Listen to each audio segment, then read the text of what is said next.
就大家好，我是朱大强。就是大家可能观众也普遍会觉得嘛，我们脱口秀女演员多多少少都对男生有那么一点点小意见。其实也不是，我还挺喜欢男的，就是真的就是所有男的里面，我有一个最喜欢的亚种，就是老头。我太爱了，真的，老头真的有点太好了。他们，看什么？大家回头看，别看老头。就你们有见过公园里面那种撞树老头吗？我爷爷就是，他那个精神状态太好了，高能量老头。我就感觉他通下那个树的时候，脑子里面只有一个执念：今天这棵树和老子只能活一个。我老匹夫今天就要蚍蜉撼大树。太厉害了！我就感觉吧，在他眼里面，管他什么杨树、柳树、奇树、偶树，都是社会对他的约束。撞树才是真正体现人的主体性和反叛精神的一种行为。老当益壮。哎，真的老壮汉，佩服他。我觉得有点太无拘无束了，主要是老头无拘，公园无数。我觉得吧，应该利用一下我爷爷的高能量，就是让他发配海南或者东南亚，发挥一下余热，让他去撞椰子树，对吧？你还能撞出一些肉眼可见的成果。撞完以后呢，我们搞一个新的椰子树品牌，叫做椰树牌椰汁。广告语我也想好了：爷撞树，爷爷的爷爷，爷爷头上的包，从小撞到大。对，广告就很健康。哎，我觉得撞树真的有可能是越撞越健康，越撞越长寿的。你们想一下那个寿星公，对吧？头上有个包，手里有个桃，桃怎么来的？他撞出来的，对吧？那就只管去撞就好了，寿命和桃都包有的，包有的。我就真的有点活得太自由了。热天嘛，就会把自己那个老头背心卷起来，挂在自己的胸口，卷得很复杂，卷的是一种介乎于 bra 和项链之间的复杂款式。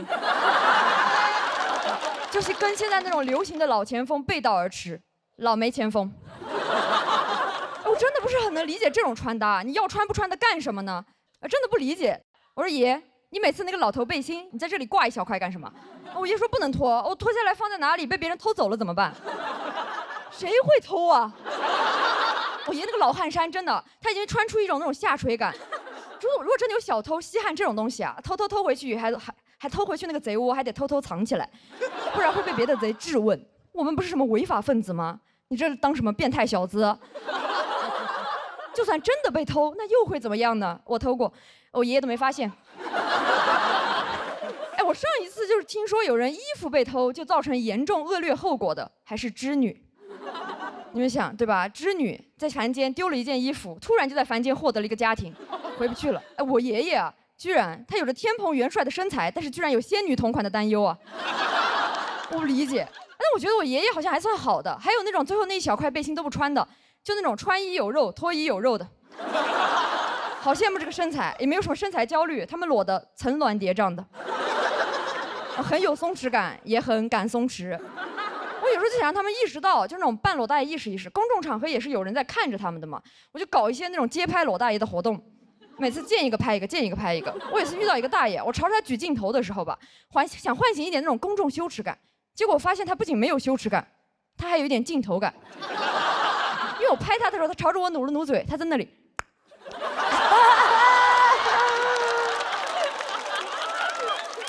说哟，好想的肚皮，好自寒的精神状态呀！我感觉我不如弄一个什么时尚杂志，收录一下这种大肚老男人的自信魅力时刻。杂志的名字我也想好了，叫做《男人不装》。然后再发行一些海外版，叫做《白花花公子》。有点太自由了，就感觉那是什么老头的2个自由点。那个自由点怎么不用那个黑色塑料袋给它包一下子呢？对吧？所以应该包起来的自由点。而且就有时候跟他讲说是多穿一点这种话讲是没有用的，因为他有一种那种超绝钝感力，他完全不内耗。我每次跟他讲什么他听不到，因为他耳朵背，但是嗓门大，耳朵越背嗓门越大，这2者就那种相辅相成，相互促进。我参观过我爷爷跟别人吵架，就他骂别人的时候嗓门超大，别人一骂他，他在那里啊。哎呦，我就感觉这种钝感力真的太好了，有时候真的会给我一些启发。我2次出门在那着急化妆呢，结果看见我爷爷，我那个摊着个大肚皮在那个小区广场上面晒太阳。我远远一看，我说：“哎呦，海豹，好松弛呀！”我有时候感觉我爷的肚皮真的比我的脸皮厚多了。我有时候觉得他这样子出门都行的话，我什么样不行呢？我就感觉我的素颜焦虑和身材焦虑，有时候直接被我爷爷那个不受规训、不涂防晒的大肚皮治愈了。我爷每天在小区广场晒一块简简单单的那种大肚皮，就把小区广场过得跟那种沙滩一样。我们小区也没有海，有海，海在我爷爷自己头上，一小块地中海。就跟我爷爷那小块背心交相呼应的。哇，我爷爷每天真的在那里光膀子穿围脖，打一个动物 ，QQ 企鹅。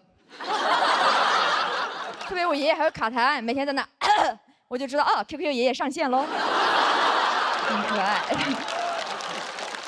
哎，我爷爷真的有时候感觉又像一个海豹，又像一个企鹅的感觉，他就是一种南极动物。所以我现在正式确诊为我爷爷是一个南极仙翁，对吧？每天撞树撞脑袋包，还担心自己衣服被偷，真的，我的神仙爷爷啊，老仙男。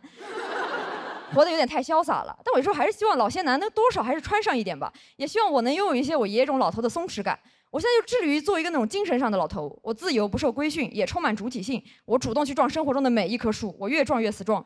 如果有质疑声，我也在那里啊。大家好，我是大强。OK。我真的想不到有一天南瓜这个颜值能搞上擦边啊，就是。啊，姐妹们，你们叫他好帅，你们吃点好的吧。求去了。南瓜刚才自己说到自己可能为了减肥，就是少吃了很多饭吧。今年，我希望你少吃那些饭，我吃。我要吃饭，我要上桌的。开始今天正式的演出啊！大家好，我叫朱大强。好热情，谢谢大家，谢谢大家。我是一个就是比较容易生气、比较容易愤怒的人啊。我们女生生气气多了的话，就会长很多的那种甲状腺结节、乳腺结节各种嘛。我每次就是一生闷气，就开始长那种乳腺结节。我把这个气发出来呢，开始长甲状腺结节。哎，我就感觉我好像一气呵成2种结节。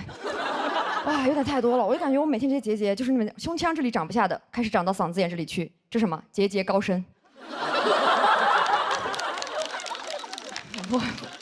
然后嗓子眼这里长不下的结节呢，又掉到下面去，节节败退。然后在我体检的时候，医生跟我讲啊，说是90%的女人都会长结节的。哇，我就感觉如果这么高的比率都拥有结节的话，它就不应该再是一种疾病了，它应该成为一种新型的器官，对吧？而且我觉得如果都是女生来长的话，我们以后这个新器官给它叫一种新名字，我们以后叫它妇女节。我觉得我爱生气吧，这个东西完全也怨不得我，是因为我感觉每天我生活中那种看不顺眼的人有点太多了。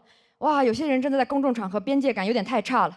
我有次在那种餐厅里面吃饭啊，我隔壁桌有个哥们在那里猛猛抽烟，哇，抽烟抽到我感觉他要在我旁边那种原地升仙了，我就开始过去大声呵斥他，我说公众场合不可以抽烟的呀。他自己还气上了，他开始那种恶狠狠地瞪着我，然后一边瞪我吧，一边有点想放点狠话，我感觉他有点咽不下那口气，也有点咽不下那口烟。然后他开始拿着那个烟恶狠狠地开始把那个烟攥灭在自己碗里的饭上，我有点看不懂。我说这是在用不吃碳水表达自己的愤怒吗？看不明白。我说有点太会愤怒了吧，感觉就是一种超弱的超雄，泰迪熊，还挺可爱的。哎，我觉得如果他真的想就是当狠人的话，他应该一边抽一边灭烟，一边把那个烟灭在自己的头上，对吧？一边抽烟一边烫头的，看起来就那种超绝狠人。我真的很看不惯那种在公众场合乱抽烟的人啊！我唯一能接受人在公众场合冒烟的情况呢，就是他火化。然后有时候觉得吧，抽烟就是一种慢速火化，主要是对抽烟人的身体不好，二手烟也不好。他火化，我陪葬。不喜欢，我就把所有在公众场合乱抽烟的人呢，我在背后亲切地把他们称呼为烟人。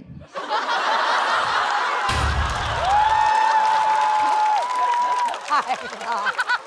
好恨烟人啊，真的，特别的那个烟人有时候走路走在我的前面，你就感觉他一路走一路排放尾气。我说这种人为什么不去走那个机动车道呢？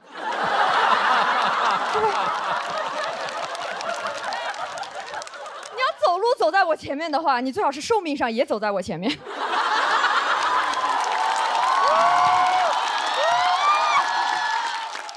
哇，这种路上走的也能接受。我最讨厌的是那种密闭空间内抽烟的那种。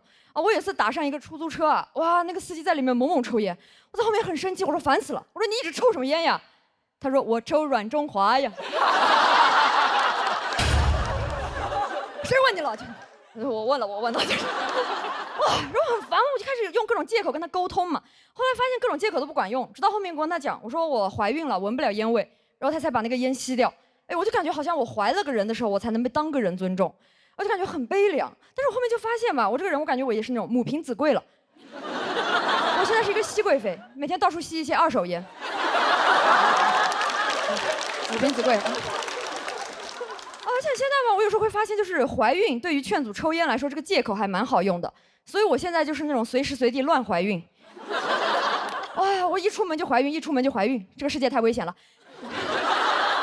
然后我真的很讨厌，我觉得公众场合很多人都是那种完全不顾别人，只做自己的。我不知道大家有在地铁上见过那种有些那种男生吗？就他一坐下就会把那个腿弹开。哇，真的很烦啊！就那种螃蟹男孩。那个左腿永远碰不到他的右腿，我不知道两腿之间空那么大的位置用来干什么呢？可能是用来存放自己虚无的男子气概吧。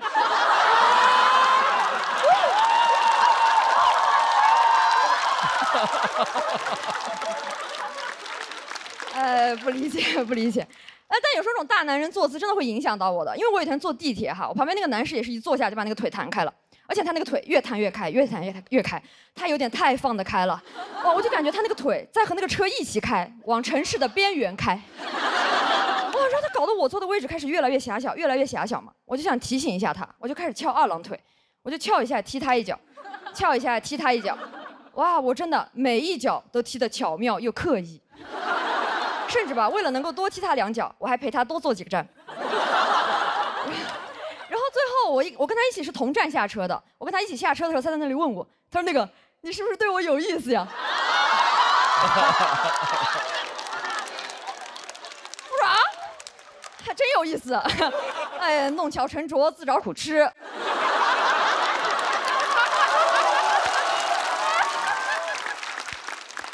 他还在那里问我，他说那个，要不我们加个微信，没准我俩挺合得来的。合得来个啥呀？他自己2个腿都合不来。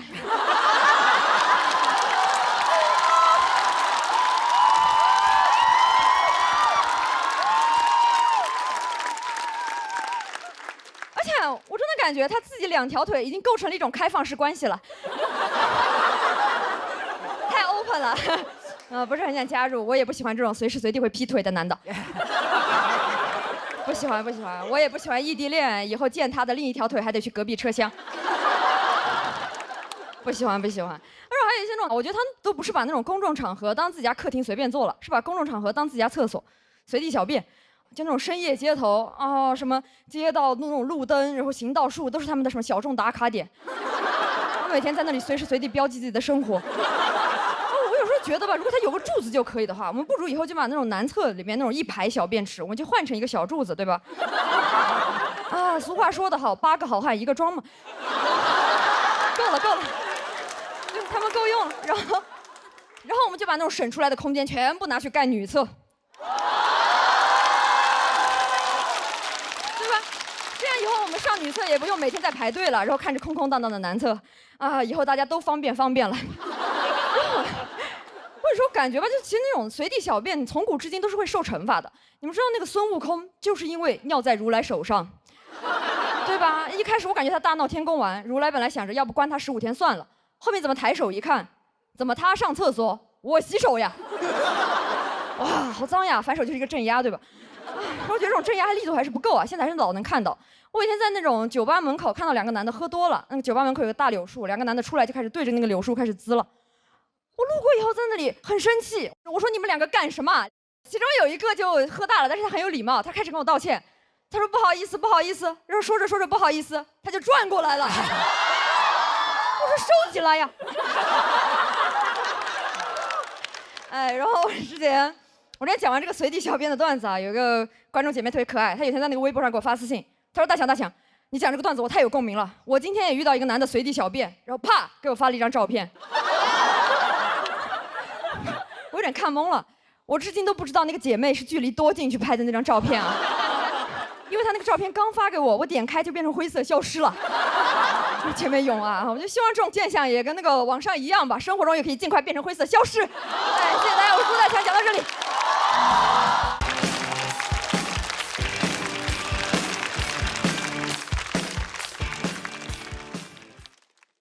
好，同学们上课了啊！我呢是一个高中的班主任，给大家稍微公布一下我的教龄啊。好，从9月1号到现在，咱们也是教了1个学期了。哎，我整个人长得就特别不像一个新的老师，整个人湿气特别重。我以前上学的时候，身边很多人不知道自己以后该干什么了，就去考一张教资。我不知道自己以后该干什么了，我一照镜子，哎，就差一张教资了。很多新的老师，他们的身份呢，从学生转到老师，特别不适应，觉得自己讲话太客气了，镇不住学生。在我这儿从来没有这个问题。我的室友呢，他也是一个新的老师，他特别紧张，因为他长得比较稚嫩。他开学之前呢，就在网上一直在搜新教师攻略。他甚至还去搜了新教师发火逐字稿。我说你现在不光身上有学生气，每天还要上网学生气。而他上网找了很多老师的这种经典语录，他找了以后呢，不管不顾，直接往班里边就带，一进去就你们就是我带过最差的一届。哎，我说有没有可能他们是你带的唯一的一届呢？我就跟他说，你不要整那些没有用的，浪费时间。我告诉你我怎么做的。我开学第1天一进班，什么都没说，我就抱着手在讲台上站了2分钟，我就看，一直看，看到后来我们班最后一排一个男生那纸突然掉地上了，我轻轻说了4个字：下不为例啊。哎，就那一瞬间，我看到我们班小孩的表情，我就知道，老娘天生就是干这个的。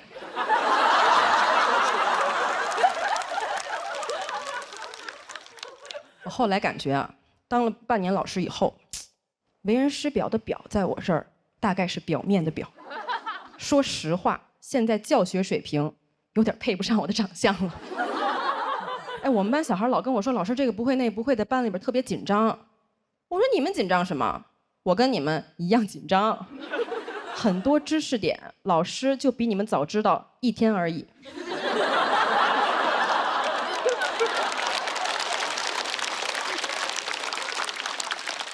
有很多很有经验的老师，生怕自己讲太慢了，考试之前讲不完。我生怕自己讲太快了，因为真的多1分钟我都没有了。我现在最讨厌就那种提前预习的小孩儿，非要问我下一个单元的问题，我讲什么你就听什么，哪那么多问题呀？你一个人这样超前1分钟，40个人超前40分钟，这节课上自习吧。根本就上不了这课。而且我跟你们说一个老师的小秘诀啊，我觉得特别好用，就是遇到任何事情咱们不要慌，千万不能让学生看到你脆弱的一面。哎，有一次我上课上到一半，我们班小孩直接指出，老师你这 PPT 里面好像写错了。哎，我面不改色心不跳，我说啊是吗？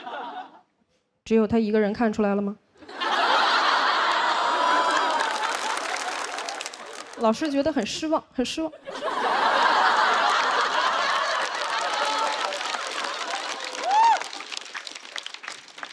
一定要稳住，一定要稳住。而且你自己立了一些规矩以后呢，自己就不能再犯了。我上个月跟我们班小孩说，不要把你那奶茶往班里带。那我奶茶现在怎么办呢？我现在每天都灌到保温杯里边就进班了。我们班小孩一看我，我也很心虚，我直接就上着课突然喝一口，珍珠进嘴了，嚼不嚼呢？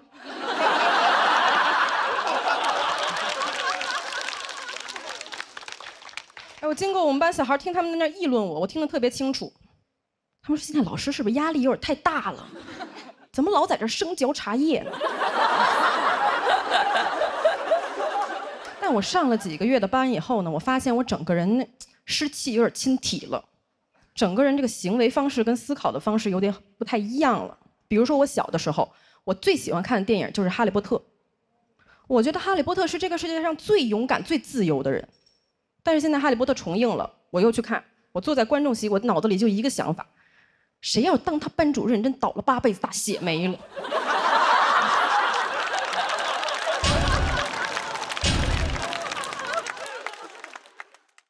我从电影院一出来，我给我同事打电话骂了半个小时。我说他想干什么呀？啊，整天逃课打老师，真当自己是小英雄呢。为什么当时我那么生气？我说真的，有点共情斯内普了。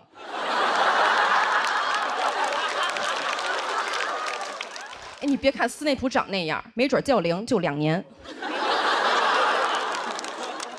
我现在除了想法，我行为上也有很大的这个变化。有一次我在剧场演出，演到一半，坐第一排那女生手机突然响，你别害怕啊。我手机突然响了，我都不是被她那个手机铃声打断，我忘词儿了，我上去就，差点把人手机当场给没收了。还有刚刚气氛组，就是拍灯之前没有举手。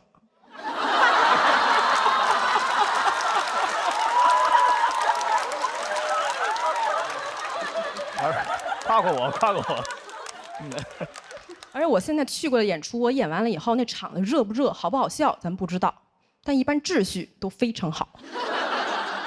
甚至还有演员朋友就跑过来跟我说：“哎，多少老师，您在讲，就我们在讲的时候，您能不能不要在后台那扒着门缝看我们？我们很紧张。”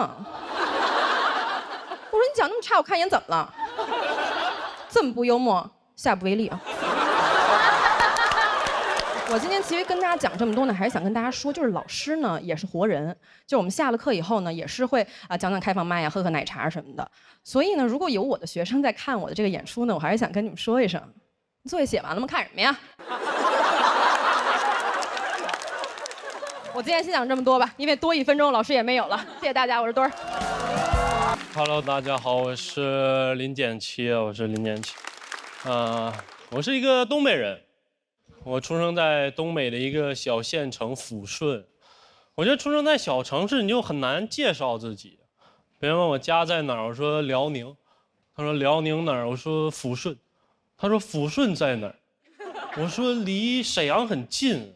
每次都很繁琐，所以一般我会主动说我是辽宁沈阳抚顺。我是辽宁沈阳抚顺，我是辽宁沈阳抚顺。直到一个南方哥们儿紧紧握住我的手。他说：“你好，抚顺。”你好，抚顺，我广西南宁理坤，你好。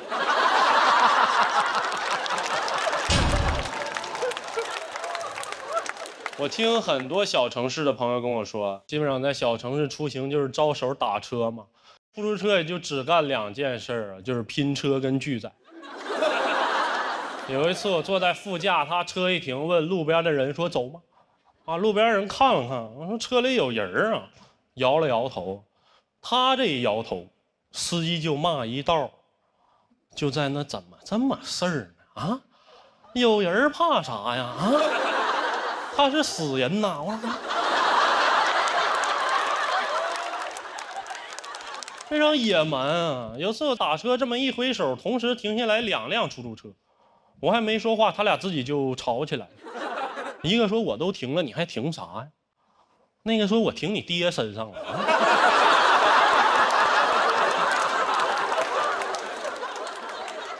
怎么你停了我就不能停呢？我就在那站着，别的空车经过我也不敢招手，我就只能在那等待，在他俩当中等待一个更强壮。给另外一个车吵走了之后我隔着玻璃问胜利者的师傅，我说师傅我去火车站。他说小伙儿，我不去。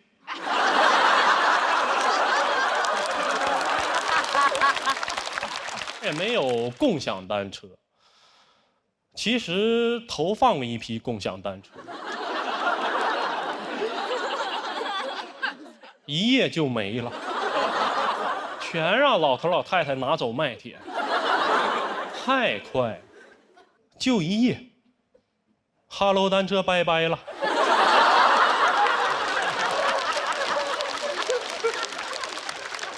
你们想象那个场面，就老太太把车架子敲成铁皮，放自己车筐里，骑着去卖铁。我们总说做事情要打破框架，他们打破的很彻底，它框是框，架是架。老头骑这个3轮车出来了，给这个后备箱装共享单车装这么老高，就你光看他那辆3轮车，你是分不出来他是要偷窃还是要投放的，你知道吗？我那天晚上迷迷糊糊一出门，哎呦，穿越了，那大道上拿铁棍搁那撬，拿小锤搁那撬，太震撼了，全民运动。我说怎么了？又变刚了啊？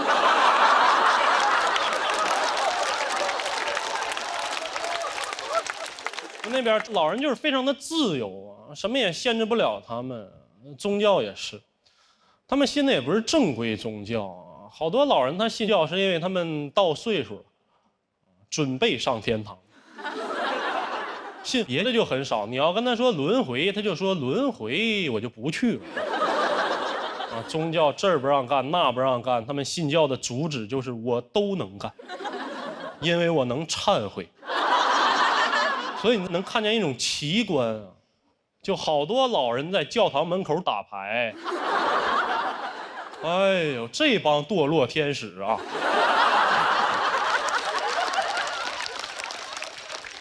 打1个礼拜进去做1个礼拜啊！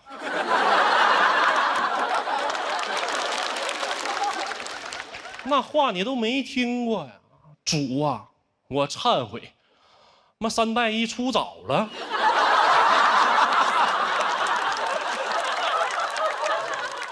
也没有什么文化氛围啊！我不知道你们见没见过那种假书壳子，就一般是这个饭店、酒店大老板办公室做装饰用的，就摆在架子上，里面是空的那种东西。我第一次见假书壳子，是在我们那儿的图书馆。我说这个地方到底是先有的假书，还是先没的文化？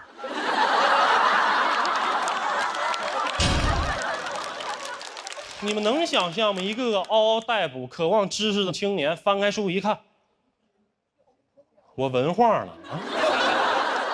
我还上网查了一下，这种书它叫仿真书。哎呦，你听它这个名字啊，仿真书。我从小就对真假这种定义非常的清楚啊。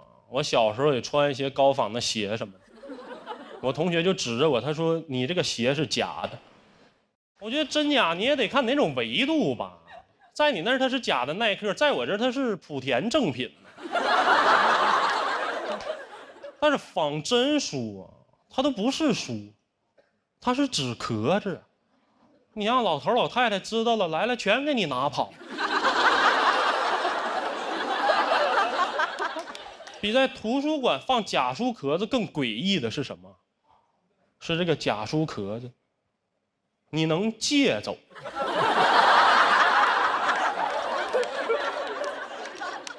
当他跟我说这书啊，你最多看30天的时候，我都有点入定了。我说这里面他该不会有字儿吧？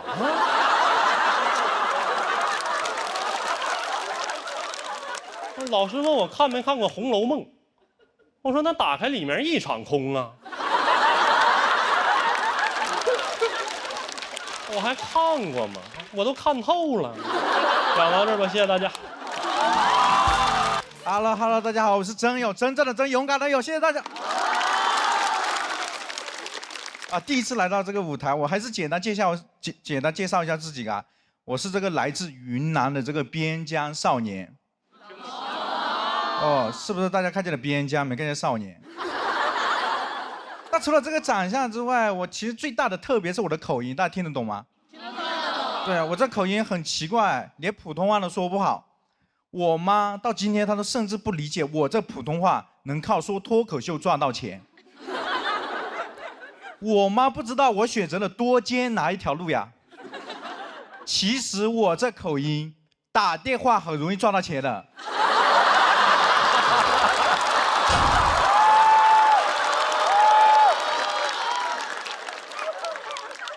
我这口音也给我带来很多困扰。我这口音给我带来最大的困扰是那个读书背文言文的时候，老师说我的口音话比文言文还要难听懂。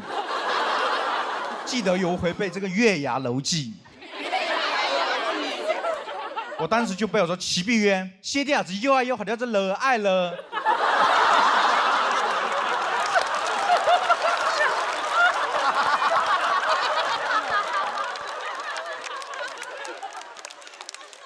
对啊，这老师生气的跟我说：“真勇，要不你拿你家乡的方言背背吧，这样至少能保证岳阳楼在中国。但其实造成这口音的原因是我说少数民族话，我是少数民族，而且出生在那种多民族聚集地。我告诉大家，我是那个出生在云南省红河州金平苗族、瑶族、傣族自治县的哈尼族。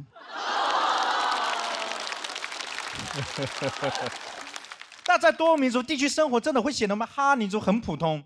你们听听看，苗族人会下鼓升旗，傣族人过泼水节热闹。我查了半天，我们哈尼族唯一的宣传点叫大年初一不出门，这算什么民族习俗呀？那2020年的春节，全世界都是哈尼族啊！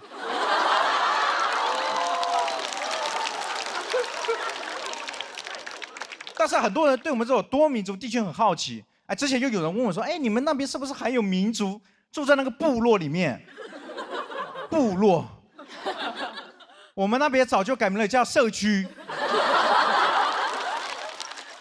刚改的时候，还有人说要派几个物业来保护我们。我们说好的，我们会保护好这些物业。还有人更好奇啊，之前有人跑过来跟我说，真有，你们那么多少数民族，小学的时候一起读书，民族之间不会有文化冲突吗？我小学的时候连文化都没有。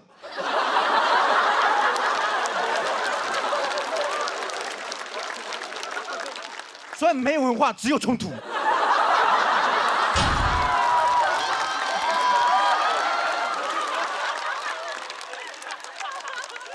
并且我们的冲突根本打不起来啊，因为我们根本听不懂对方在骂什么啊。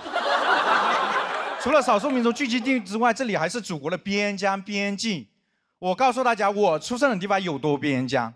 就我出生的老家有块地种着香蕉，这边是香蕉，这边是进口香蕉。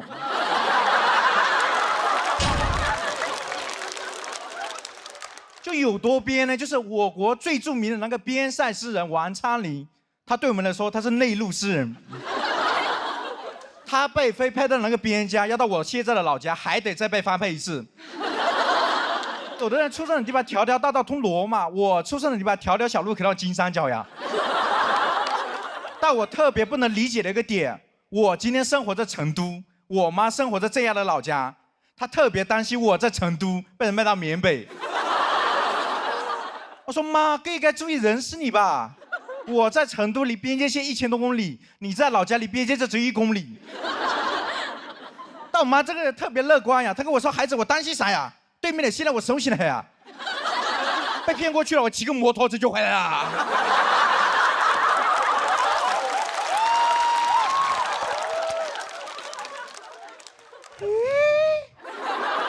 难道那些被骗到缅北的人，他们没能逃出来，是因为他们不会骑摩托车啊？而且摩托车如果在缅北这么管用的话，社会应该给我们云南边界1人辆摩托车，特别是我们那边外卖骑手的电瓶车换成摩托车，哎，没事的时候送外卖，需要的时候过去接人质。到时候我们派骑手打过去了，对吧？对面的人看见我们打过来了，跟他领导在那汇报说：“领导，对面的打过来了，他们派了个团，什么团？不知道，反正他们边跑边喊，赶紧接，要超时了啊！”而且可能是因为我出生在这边老家的原因，我发现每次回老家，大数据对我有偏见，手机大数据对我有偏见，因为我给大家刷到那个境外电信的新闻标题是不一样的。哎，你们刷到的是境外电信就是诈骗，缅北园区有多危险，而给我推送的新闻标题是还在诈骗吗？这就是下场。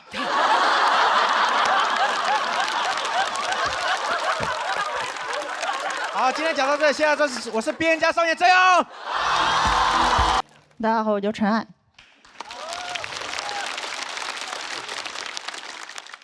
我是个正常人。虽然医生不这么认为。去年的这个时候，我状态不太好，去了一趟精神疾病医院，宛平南路600号。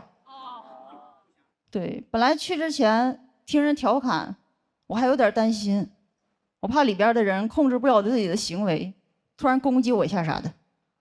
那去了之后发现挺好，他们都只攻击自己，比往时那些人强多了。我刚到，医生就让我做了一套那种抑郁焦虑的评估测试。你们做过那个测试吗？做过。可以多做，能带来一些自信。那是我唯一一套能拿高分的题。而且做的过程很奇怪，虽然说它是那种专业的心理评估，但所有答案都让我凭感觉自己选，再根据这个结果开药。这么草率吗？那种感觉就像问你有病吗？我说有，就确诊了。这也太尊重我的意见了。我觉得一个有效的检查应该是没法人为控制的，比如验血、CT， 因为一旦能控制，我就很难正常选择，而是开始衡量利弊。比如有一道题，他问你是不是觉得活着没啥意义，就很难选，选轻了不值得来一趟，选中了走不了。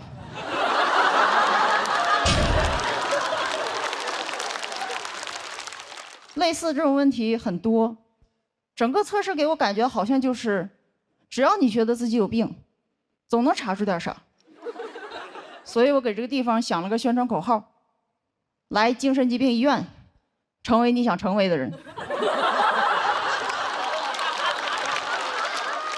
测试的环境也不好，之前我在其他医院做过，它有一个专门的小房间给你答题，但那个医院患者太多了。很多人领完测试只能在走廊完成，走廊很吵，我旁边的人为了不被干扰，只能把所有的题目和选项大声读出来，成功干扰到我。有好几道题我是跟着他选的。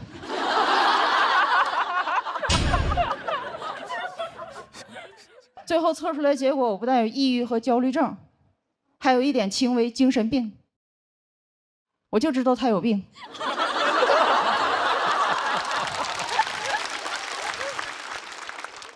不，其实是我有。我的症状是，脑子里经常会出现很多不同的声音。你以为我现在在讲脱口秀？不，我在办春晚。我确实有一段时间严重到出门都要告诉自己正常点儿，但这样不会让我放松，只会更容易说错话。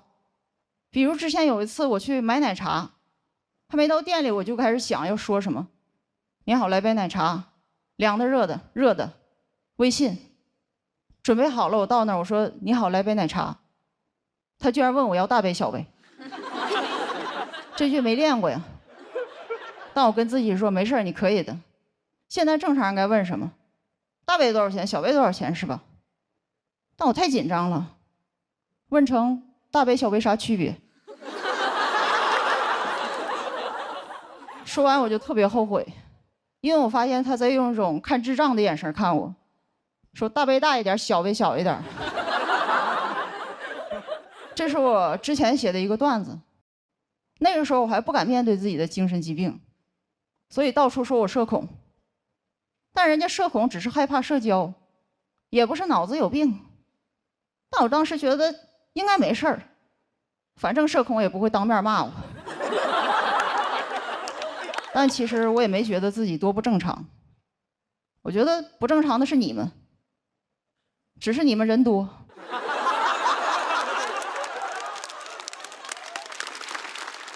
我懒得计较。而且虽然你们现实中人多，我脑子里人也多。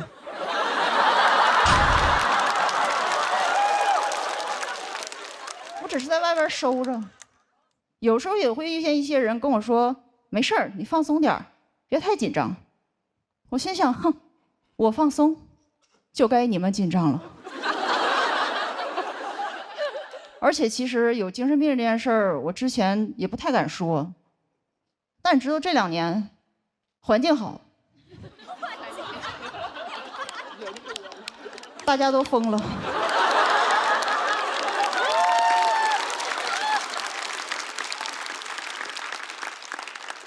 我也没想到一个神经病还赶上了好时代。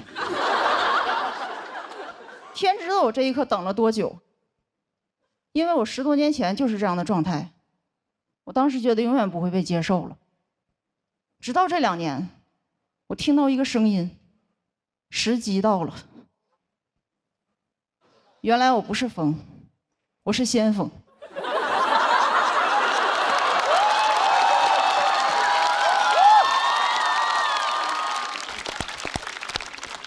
我甚至都看到希望了。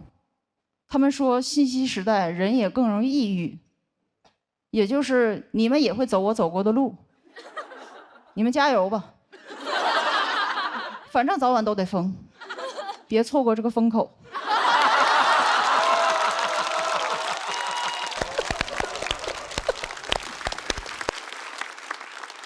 我在未来等你们。被确诊精神病这件事儿，最糟糕的是，它会摧毁你一些对于现实的认知。就是有些事儿你以为发生了，其实没有。比如你们生活中都有一些幸福的时候，升职、旅行、恋爱，但如果跟你说这些都不存在，是你有病，是不是就有点恐怖了？对，其实我这个表演也不存在。是你不开心把我想出来的。你可能会想，不可能，你讲的又不好笑。不是我不好笑，是你想象力不丰富。